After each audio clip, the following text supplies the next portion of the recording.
काला होना क्या मेरा दोष है? बोलो बाबा, बोलो दीदी। भगवान ने अगर मुझे ऐसा बनाया है तो मेरा क्या दोष है? और मैं चाहे जैसी भी हूँ बाबा, मैं तो आपकी ही संतान हूँ और आपकी बहन हूँ दीदी। आप लोग क्यों मुझे हर घड़ी अपमानित करते हैं? बाबा, क्या आपके लिए सुंदरता का इतना ही मोल है कि मुझ जैसी काली लड़की को आप कोई महत्व ही नहीं देते? काली होना कोई अपराध नहीं है, लेकिन तू जमींदार की बेटी है और जमींदार की बेटी को सुंदर होना ही शोभा देता है। मेरी कामिनी ही मेरी इकलौती बेटी होने के लायक है और तू मेरी नालायक बेटी पता नहीं कैसे मेरे किस्मत में आ गई। छी छी छी, हमारे परिवार में सब बहुत सुंदर हैं, सिर्फ तुझे छोड़कर। तू इस जमींदार घराने की एकमात्र अभिशाप है, समझी? क्योंकि सब तो सुंदर हैं और तू ऐसी बदसूरत। बाबा, आपने बिल्कुल ठीक कहा। जमींदार की बेटी सिर्फ मुझे ही होना शोभा देता है, इसकी तरह काली को नहीं। और बाबा, मुझे खबर मिली है कि गांव के लोग हमारे बारे में क्या कहते फिरते हैं। सब यही कहते हैं कि ये लड़की तो जमींदार की बेटी होने के लायक ही नहीं है। ए काली कलोटी, कहीं जाकर मर क्यों नहीं जाती? हमारा सारा झंझट खत्म हो जाता। तुझे इतनी बातें तो नहीं सुननी पड़ेगी और ना ही हमें। तेरी वजह से इस जमींदार घराने की मान मर्यादा सब धूल में मिल जाएगी। बाबा, मैं आपकी इकलौती बेटी थी, आपको इसे जन्म लेते ही मार देना चाहिए था। जमींदार घराने को गंदा कर दिया है इस लड़की ने। बाबा, दीदी तो बिल्कुल ठीक ही कह रही है। आपने जन्म के समय ही मुझे क्यों नहीं मार डाला, तो फिर आपको इतना कष्ट नहीं होता और लोगों की बातें भी नहीं सुननी पड़ती। मैं जानती थी कि संतान तो सभी बराबर होते हैं, वो सुंदर हो या काली, लेकिन मैं ये नहीं जानती थी कि मेरे अपने ही परिवार के लोग मुझे सिर्फ काले रंग के कारण सहन नहीं कर पाते। मुझे उठा लो भगवान, उठा लो। तुझे भगवान कभी नहीं उठाएगा। तू खुद क्यों नहीं मर जाती? तेरा मुंह देखते ही मेरा दिमाग खराब हो जाता है। और मुझ जैसी सुंदरी की तो वैसे भी बड़े अमीर जमींदार के यहाँ शादी होगी। सभी जमींदार चाहते हैं कि उनकी पत्नी बहुत सुंदर हो, बिल्कुल मेरी तरह। उन्हें क्या पड़ी है तुझ जैसी काली से शादी करने की? वैसे भी तेरी शादी तो किसी दिहाड़ी मजदूर से होगी। एक वक्त खा पाएगी, दूसरे वक्त नहीं। दीदी, मेरे नसीब में जो है वही होगा। इंसान अपना नसीब तो नहीं तय कर सकता। अगर भगवान ने मेरी जोड़ी किसी मजदूर के साथ ही बनाई है तो वही होगा, इसमें तो किसी का हाथ नहीं। पर दीदी, मैं तुम्हारे लिए हमेशा बहुत प्रार्थना करती हूँ कि तुम जैसे सुंदर लड़की की वैसे ही किसी बड़े जमींदार से शादी हो। तुम देखना दीदी, जीवन में बहुत खुश रहोगी।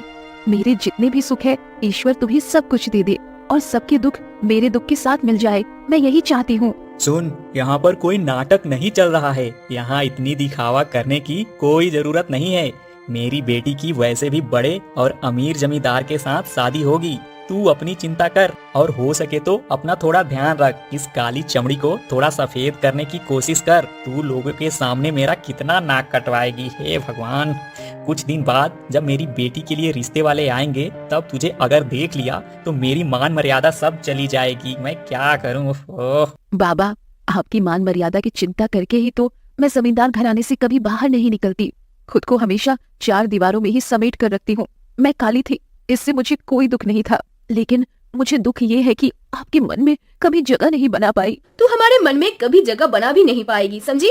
क्योंकि मेरी माँ बाबा के मन में तुझ जैसी काली के लिए कोई जगह नहीं है। जा जा, अब नाटक बंद करके हमारी नजरों से दूर हो जा, बदसूरत लड़की कहीं की। ठीक है दीदी, ठीक है बाबा, मैं यहाँ से जा रही हूँ। अब से आपके सामने बहुत कम आने की कोशिश करूंगी। मुझ जैसी कुलक्षणी लड़की से आपका रिश्ता जितना कम रहेगा उतना ही आपका मंगल होगा। भगवान, मुझ जैसी बदसूरत लड़की का जन्म और किसी के घर में मत देना। मेरे इस रूप के लिए मेरा परिवार, मेरे माँ बाप और बहन, कोई भी लोगों के सामने मुंह नहीं दिखा पाता। तुम तो पहले से सब जानते थे भगवान कि मेरा भविष्य ऐसा होगा, तो फिर क्यों मुझे इस दुनिया में भेजा? जन्म से ही लोगों की ताने सुनकर बड़ी हुई हूँ। मेरी दीदी को जब मेरे माँ बाप प्यार से बुलाते हैं तब मुझे बहुत दुख होता है। क्यों भगवान, क्यों? मेरे माँ बाप मुझे प्यार से क्यों नहीं बुला सकते? पर मैं हमेशा प्रार्थना करती हूँ सारे दुख, दर्द और तकलीफ मेरे ही नसीब में हो। उनके जीवन, उनके सारे सपने तुम पूरा करो भगवान, और हमेशा उन्हें खुश रखना। अच्छे इंसान की कोई कीमत नहीं है दुनिया में, हमेशा सुंदरता ही सर्वश्रेष्ठ होती है। सुबह से भूखी हूँ, अभी तक किसी ने मुझसे नहीं कहा कि 2 निवाले खा लो। क्या मैं इतनी नफरत के लायक हूँ? क्या मैं इतनी बुरी हूँ? छोटी मालकिन, आपने तो सुबह से कुछ नहीं खाया। ऐसे भूखे रहने से तो आप बहुत बीमार पड़ जाएंगे। चलिए मालकिन, आप कुछ खा लीजिए। कृपया मेरी बात मान लीजिए मालकिन। मैंने नहीं खाया, ये बात तुम्हें किसने बताई और तुम्हें किसने भेजा है मेरे पास? सच सच बताओ। नहीं छोटी मालकिन, मुझे किसी ने नहीं भेजा, मैं खुद से आई हूँ। सुबह जब सब एक साथ खाने की टेबल पर बैठकर खाना खा रहे थे, तब मैंने आपको नहीं देखा, इसीलिए मैं खुद ही आई आपको ले जाने। कृपया मेरी बात मानिए छोटी मालकिन। हाय रे भगवान, तेरी कैसी लीला है। जहाँ मेरे माँ बाप और बहन ने मुझे खाने के लिए नहीं बुलाया, वहाँ तुम मेरे लिए क्यों आई? वो जैसी एक बदसूरत के साथ बात ही क्यों करती हो? किसने कहा छोटी मालकिन कि आप बदसूरत हैं? सिर्फ रंग गोरा होने से कोई सुंदर नहीं होता, मन की सुंदरता ही असली सुंदरता है। जब मेरे पति मर गए, छोटे बच्चों को लेकर अकेले हो गई थी, तब तो आपने ही मेरी बहुत मदद की थी। खुद खाना ना खाकर मेरे बच्चों को दिया था। आप जैसी दयालु हैं, वैसे ही निरअहंकारी। आपका ये उपकार मैं कभी नहीं भूल पाऊंगी। सच में तुमने मुझे हंसा दिया। जहाँ तुम जमींदार की एक कामवाली होकर मेरी इतनी चिंता करती हो, वहाँ देखो मेरे जन्मदाता, मेरे जन्मदात्री, मेरी सगी बहन मेरी जरा भी चिंता नहीं करते। पर तुम्हारे प्रति मैं सचमुच आभारी हूँ कि तुमने मुझे इतने प्यार से याद रखा। यहाँ से चली जाओ तुम, वरना माँ, बाबा, बहन कोई देख लेगा तो फिर बहुत गुस्सा करेंगे। छोटी मालकिन, आप बिल्कुल दिल में दुख मत रखिए। एक बात हमेशा याद रखिएगा कि अच्छे इंसान और दयालु इंसान की हमेशा जीत होती है। आपके जीवन में बहुत सुख आएगा और एक दिन देखिएगा आप बहुत खुश रहेंगे। अपना ख्याल आपको खुद ही रखना होगा। अब चलिए छोटी मालकिन, कुछ खा लीजिए। चलिए। तुम्हारी तरह अगर सब ऐसा सोचते तो सब मुझे प्यार करते। मुझे अब थोड़ा अच्छा। क्या जी, अभी तक तुम कुछ बोल नहीं रहे हो? इतनी देर तक ऐसे चुप रहने से क्या किसी समस्या का समाधान होगा? चिंता तो मुझे भी कम नहीं है। हम क्या जवाब देंगे लड़के वालों को? और लड़का भी कोई ऐसा वैसा नहीं है, नवाबपुर के इकलौते जमींदार का बेटा है। मेरे दिमाग में एक तरकीब आई है। जब जमींदार का बेटा मेरी बड़ी बेटी को देखने आएगा, तब हम कहेंगे कि छोटी बेटी हमारी काम वाली है। उसकी पहचान को न देना ही सबसे अच्छा होगा, वरना बहुत बड़ी मुसीबत में पड़ जाएंगे हम। तुम क्या यूं ही जमींदार बने हो? तुम्हारे दिमाग में तो बहुत बुद्धि है जी, यही सबसे अच्छा होगा। उसकी पहचान अब से हम में से किसी को देने की जरूरत नहीं है। इस लड़की के जन्म लेने के बाद से ही मेरी चिंता हमेशा सिर्फ सिर पे घूमती रहती है, कहीं चली क्यों नहीं जाती है, और अच्छा भी नहीं लगता। एकदम ठीक बात कही आपने। उसके लिए हमारी बड़ी बेटी का कितना नाम खराब होता है। हम सब तो बहुत सुंदर हैं, लेकिन वो काली न जाने कहाँ से पैदा हो गई, वही समझ नहीं पा रही हूँ। पहले अगर जानती कि ऐसी एक लड़की मेरे पेट से जन्मेगी तो पेट में ही उसे मार डालती। मेरी बड़ी बेटी की तो जमींदार के बेटे से शादी होगी, और उस लड़की से कौन शादी करेगा, इसी चिंता में मेरी रातों की नींद हराम हो गई है। मेरे मन की बात तो तुमने मुंह से छीन ली। पता नहीं कौन सा पाप किया था जिसके लिए भगवान हमें ये सजा दे रहे हैं। मन करता है खाने में जहर मिलाकर उसे खिला दूं और मार डालूं। मर क्यों नहीं जाती कहीं जाकर? और अच्छा नहीं लगता उसके किस्से। अरे भाग्यवान, इंतजार करो इंतजार, उसे जल्द ही इस घर से भगा देंगे। सारी मुसीबत की जड़ को उखाड़ फेंकना होगा। जितनी जल्दी हो सके इस जमींदार घराने से उसे भगाने का इंतजाम कीजिए। उसकी झंझटें और नहीं सही जाती, मर भी नहीं जाती कहीं जाकर, और मैं सहन नहीं कर सकती उसे। छी छी छी, पता नहीं क्या जन्म दिया मैंने। मैं अपने कानों पर विश्वास नहीं कर पा रही हूँ। आज मैंने क्या सुन लिया अपने कानों से? क्या वो वाकई मेरे अपने माता पिता है? सच में क्या उन्होंने मुझे जन्म दिया था? नहीं नहीं, ये कभी संभव नहीं, क्योंकि अपने माता पिता कभी अपनी संतान के बारे में ऐसी बातें कर ही नहीं सकते।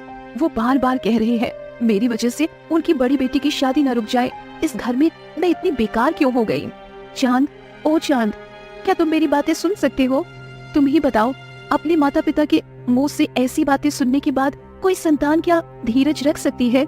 नहीं नहीं, मैं कभी नहीं चाहती कि मेरे माँ बाप मेरी वजह से बदनाम हो। बाबा ने कहा ना कि समस्या को जड़ से उखाड़ फेंकना होगा।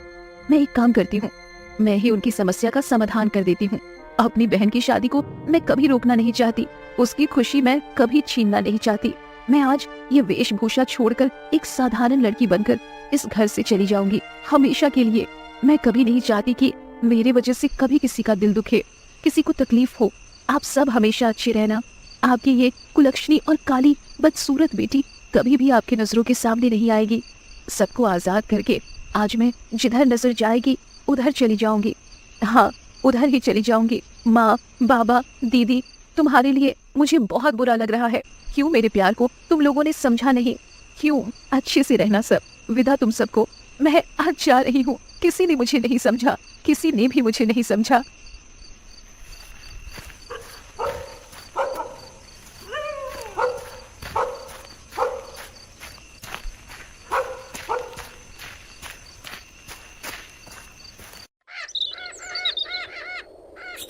सारी रात चलते चलते पैर जैसे अब चल ही नहीं रहे हैं। इतनी भूख लगी है कि क्या कहूँ। ये घर किसके है मैं नहीं जानती, पर उन्हें बुलाकर देखती हूँ, शायद कुछ खाना मिल जाए। पता नहीं मैं कितनी दूर चली आई हूँ। कोई है घर में? कोई है? मेरी थोड़ी मदद कीजिए ना, मुझे बहुत भूख लगी है। मैं दूसरे गांव से आई हूँ, मेरी थोड़ी मदद कीजिए ना। कोई है घर में? अगर है तो कृपया जवाब दीजिए। मैं एक लाचार लड़की हूँ, कृपया मेरी थोड़ी मदद कीजिए। कौन है रे तू बेटी? मुझ जैसी एक भिखारिन के घर पे क्या कर रही है? क्या चाहती है मुझसे? बोल बेटी, और तेरा घर कहाँ है? यहाँ आई कैसे? बता तो। इस गांव में तुझे तो कभी नहीं देखा। क्या तू खो गई है बेटी? सब कुछ खुलकर बता मुझे। मैं एक अमीर माँ बाप की बदनसीब संतान हूँ बूढ़ी माँ। काले होने के कारण वो मुझे कभी नहीं अपना पाए। ये क्या कह रही है रे बच्ची? तुझ जैसी ऐसे चांद से मुखड़े को वो अपना नहीं पाए? क्या वो सच में इंसान है? तुझे देखकर तो लग रहा है तू एक बहुत लक्ष्मीवंती लड़की है रे बच्ची। बूढ़ी माँ, इस दुनिया में अच्छे इंसानों की कोई कीमत नहीं है। सब सिर्फ सुंदरता के दीवाने हैं। चेहरे पर सफेद चमड़ी ना हो तो उनकी कोई कीमत नहीं होती, जैसे कि मेरे मामले में भी नहीं है। बेटी रे, ये सबके साथ नहीं होता रे बेटी। कुछ कुछ लोग थोड़े अहंकारी होते हैं, उन्हीं के साथ ऐसा होता है कि उनके लिए सुंदरता ज्यादा मायने नहीं रखती। तुझे एक बात बताऊं बेटी, अगर तू बुरा ना माने तो। कहो ना बूढ़ी माँ, तुम जो कहोगी मैं वही सुनने को तैयार हूँ। कोई तो है जो मेरे साथ इतनी देर से बात कर रहा है।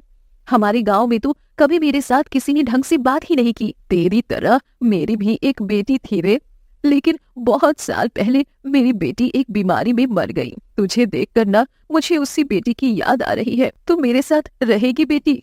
मेरी बेटी बनकर मैं तेरी बहुत ख्याल रखूंगी। मैं भिखारन हो सकती हूँ लेकिन इंसान हूँ। सच सच कह रही हूँ बूढ़ी माँ, तुम मुझे रखोगी अपने पास?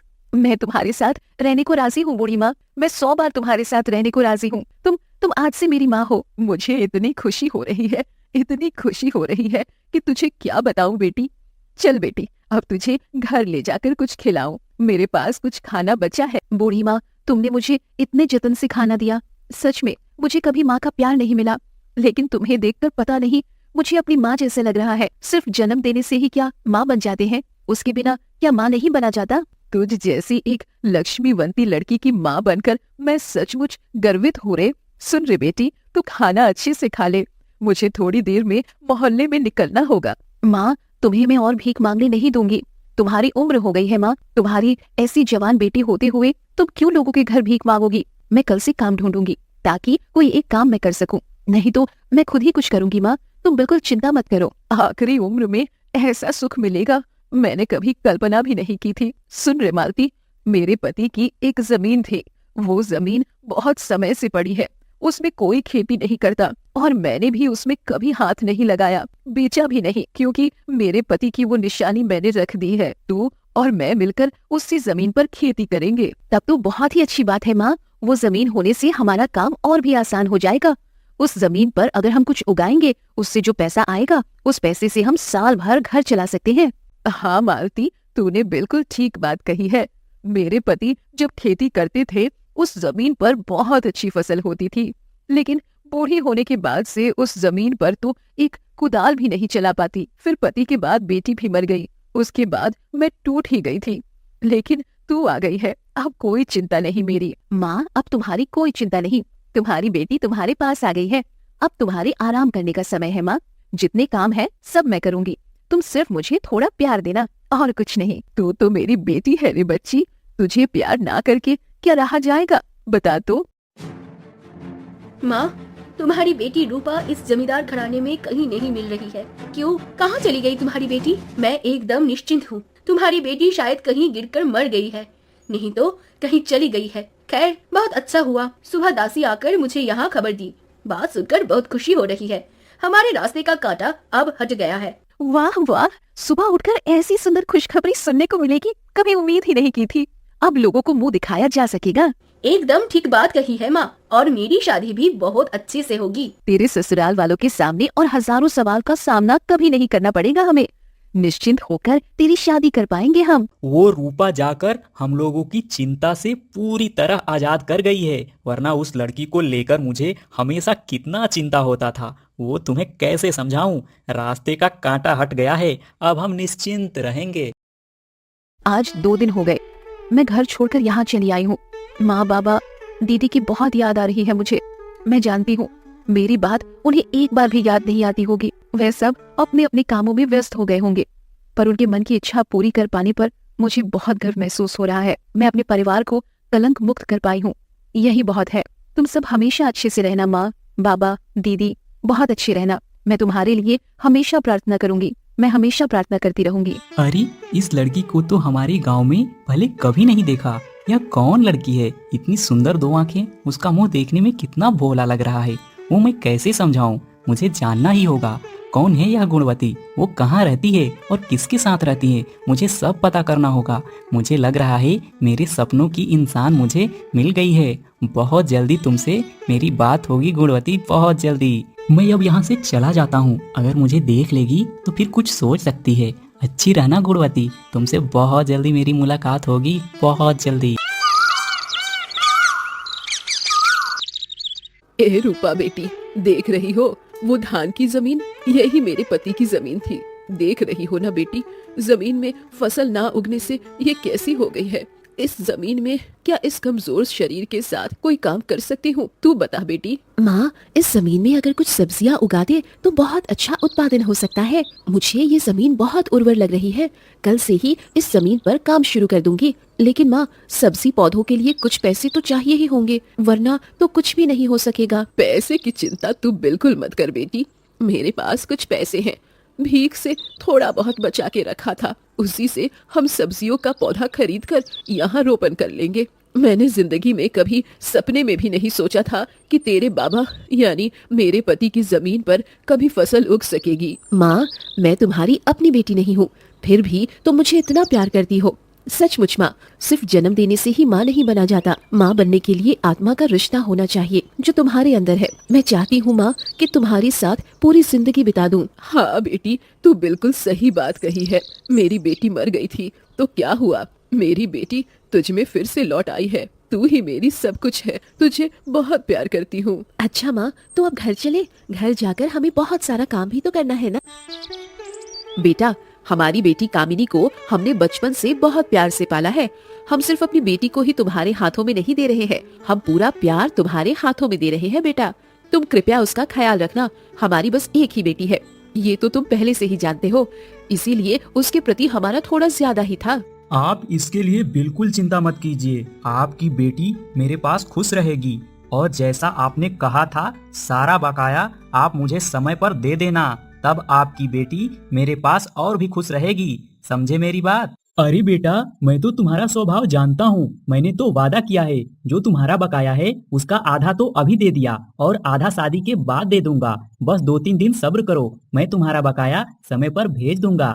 हमारी लाडली बेटी का दामाद हमसे कुछ मांगे और हम उसे ना दें, ये भला कैसे हो सकता है? तुम बस मेरी बेटी को खुश रखना, तुमसे और कुछ नहीं चाहिए बेटा।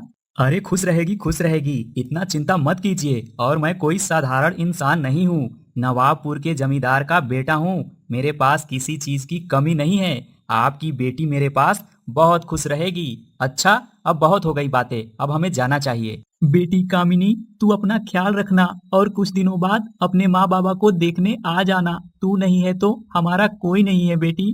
तेरी बहुत याद आएगी बेटी, बहुत याद आएगी। ओहो, मैं तो कह चुका हूँ कि मेरे पास वक्त नहीं है। आप लोग बस बातें बढ़ाए जा रहे हैं। लगता है जैसे जिंदगी में कभी बेटी से बात ही नहीं की। गुस्सा मत करो बेटा, इकलौती बेटी है ना, इसीलिए मन नहीं मान रहा है, इसीलिए हमारी बातें बढ़ रही हैं। अच्छा बेटी कामिनी, तो सावधान रहना बेटी, और तुम लोग भगवान का नाम लेकर अभी निकल पड़ो, यहाँ और समय बर्बाद मत करो। ठीक है माँ, ठीक है बाबा, मुझे आप लोग आशीर्वाद दीजिए। समय मिलते ही आप लोगों को देखने आ जाऊंगी। मेरे लिए बिल्कुल चिंता मत कीजिए। तुम लोगों के पास तो किसी चीज की भी कमी नहीं है, इसलिए इतना चिंता करने की कोई जरूरत भी नहीं है।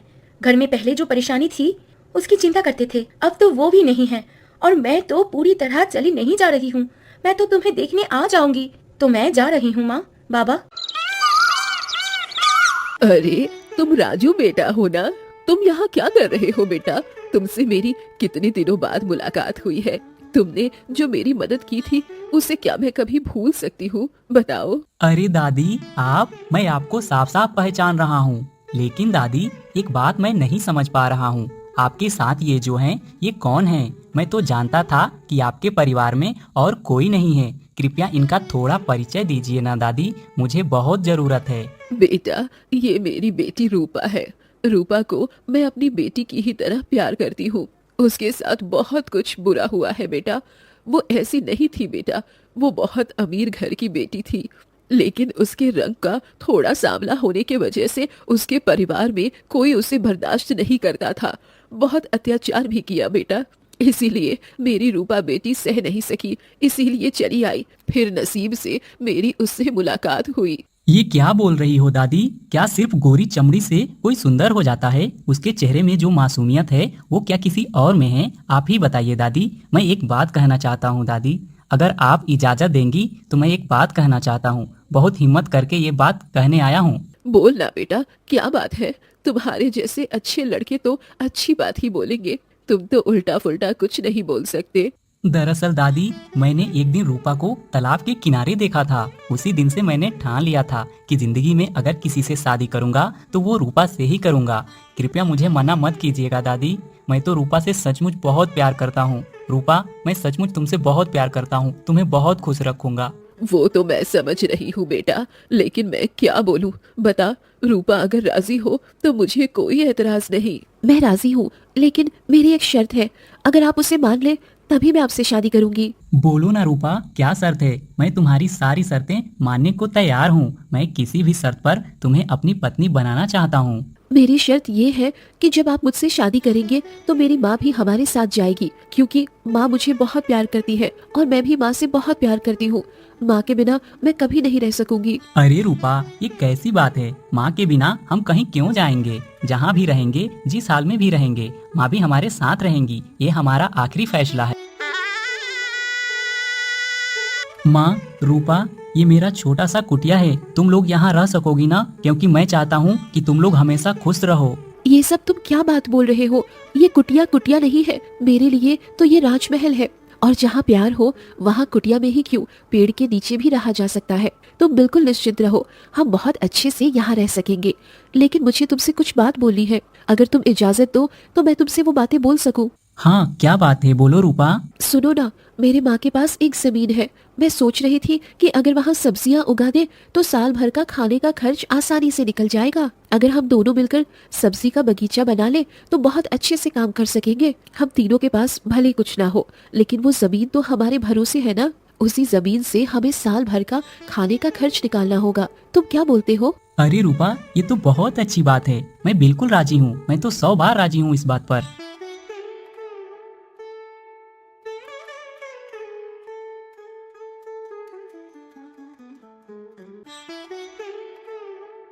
देखो रूपा, हमारी खेत की जमीन में कितना सुंदर सब्जियां उग गई हैं। साथ में काम करने से काम कितना आसान हो जाता है और उत्पादन भी कितना अच्छा हो जाता है। इस सब्जी की खेती का असली योगदान तो तुम्हारा है। मैंने तो बस तुम्हारी थोड़ी मदद की है। तुम ना होते तो अकेले मैं जरूर कर लेती, लेकिन इतना अच्छा फसल कभी नहीं होता।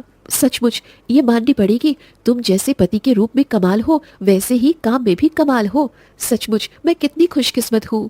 खुशकिस्मत तो मैं भी कम नहीं हूँ। तुम्हारे जैसी सीधी सादी पत्नी तो इस दुनिया में ढूंढने से भी नहीं मिलेगी। भगवान से बस यही दुआ है कि हमारे छोटे से खुशहाल घर को किसी की नजर ना लगे। नहीं नहीं, नजर नहीं लगेगी। चलो ना, यहाँ से कुछ सब्जियाँ लेकर बाजार में बेच दे, फिर कुछ सब्जियाँ थोक में भी बेच देंगे। इससे लोगों का भी कुछ भला हो जाएगा, हमारे घर में भी पैसे आ जाएंगे। अच्छा चलो रूपा, यही करते हैं। सचमुच तुम्हारी बुद्धि का कोई जवाब नहीं है। तुम एकदम लाजवाब पत्नी हो, लाजवाब। अरे दरोगा बाबू, आप यहाँ पर क्या कर रहे हैं? किस लिए आए हैं? जरा बताइए तो। हम सरकार की तरफ से आए हैं। आपकी जो जमीन जायदाद और आपकी जो जमींदारी है, ये सब गैर कानूनी है। आपको आज ही ये सब छोड़कर जाना होगा। ये आप क्या बोल रहे हैं? जो आप बोल रहे हैं क्या उसे सोच समझकर बोल रहे हैं? हमारी जमींदारी गैर कानूनी कैसे हो सकती है? आप कृपया थोड़े अच्छे से खोजबीन कर ले। क्यों जी, तुम कुछ क्यों नहीं बोल रहे हो इनसे? ये क्या बोल रहे हैं? क्या तुम सुन नहीं रहे हो? इनसे बोलो कि हम कानूनी है। यहाँ कोई गैर कानूनी जमींदारी नहीं है। वो और क्या ही बोलेंगे, क्योंकि चोर तो मन ही मन जानता है। आपने अभी तक कोई उनकी बात जानी है? वो सब कुछ जानते हैं। ये जमींदारी सब गैर कानूनी है, इन्होंने हड़प कर जमींदारी बनाई है। क्यों जमींदार साहब बोल क्यों नहीं रहे हैं? बोलिए जरा, जवाब दीजिए, वरना हमें आपको गिरफ्तार करना पड़ेगा। दरोगा जी, कुछ पैसे देकर मामला सुलझ सकता है क्या? थोड़ा देखिए ना, किसी को खबर ना हो, वरना सब सर्वनाश हो जाएगा, सर्वनाश हो जाएगा, हम तो बर्बाद हो जाएंगे। दरोगा जी, आप मुझे पैसे का लालच दे रहे हैं? आपकी इतनी हिम्मत! एक सरकारी अधिकारी को पैसे का लालच देने का सजा क्या हो सकती है आप जानते हैं? मैं यहाँ आपसे बात करने आया हूँ, समझे? आज ही इस जमींदारी और हवेली को छोड़कर आप लोग चले जाइए। इस गांव की सारी जमीन जायदाद, आपकी जमींदारी हवेली सब छीन गई है। कल तक मैं जहाँ जमींदार की पत्नी थी, आज मैं सड़क की भिखारिन बन गई हूँ। मेरी किस्मत फूटी है, पता नहीं मुझे किस जन्म की सजा मिल रही है। मुझे माफ कर दो भाग्यवान, मैं नहीं समझ पाया कि बाद में ये समस्याएं बन जाएंगी। शादी के वक्त अगर मुझे पता होता कि तुम इस गांव के गैर कानूनी जमींदार हो तो मैं तुमसे शादी कभी नहीं करती। लेकिन जो सर्वनाश होना था वो बुढ़ापे में हो गया। अब बोलो तुम, जवाब दो, हम कहाँ जाएंगे?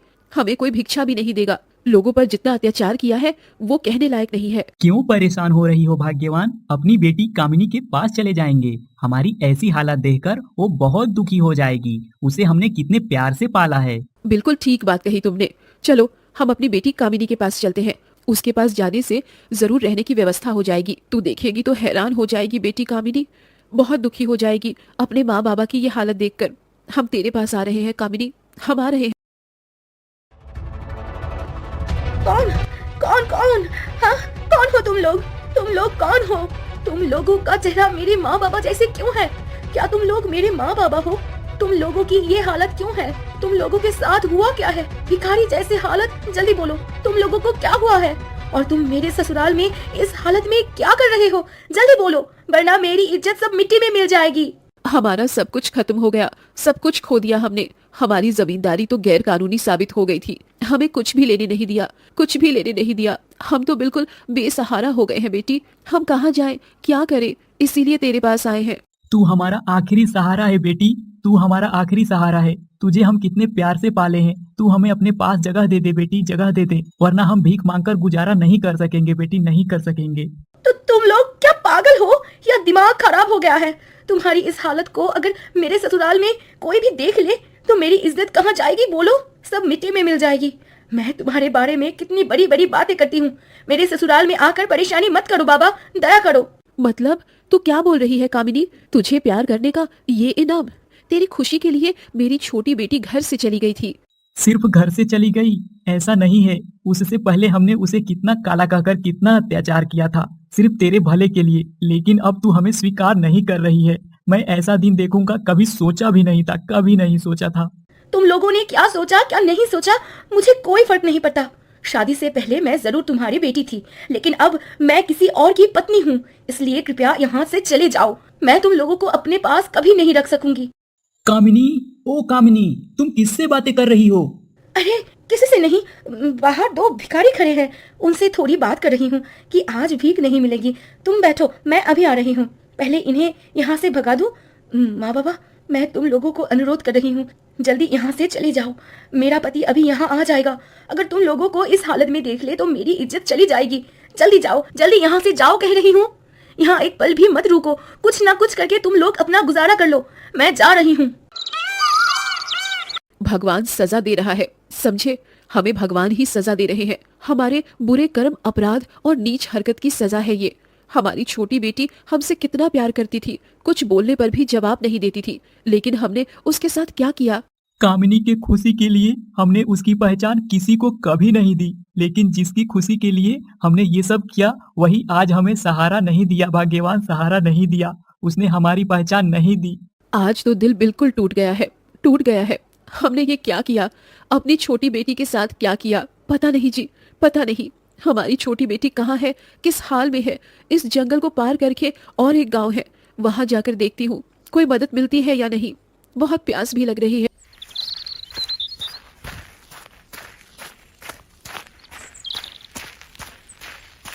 घर में कोई है? हमें थोड़ा पानी दे दीजिए ना, हमें बहुत प्यास लगी है। हम बहुत दूर से आ रहे हैं, हमारी थोड़ी मदद कीजिए, हमें थोड़ा पानी दीजिए।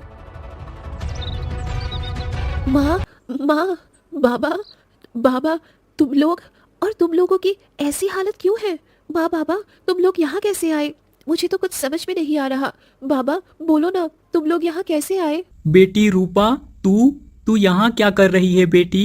मेरी बात बाद में होगी। बाबा माँ, पहले तुम लोग अपनी बात बोलो। बाबा माँ, तुम्हें देखकर मुझे बहुत बुरा लग रहा है। तुम्हारी ये हालत मैंने कभी सपने में भी नहीं सोचा था कि ऐसा दिन देखूंगी। माँ बाबा बोलो, बोलो ना माँ। बाबा ऐसी हालत क्यों है? हमने सब कुछ खो दिया बेटी, सब कुछ खो दिया। हमारी जमींदारी, पैसे, धन संपत्ति, नाम, खयाती, सब कुछ खो दिया।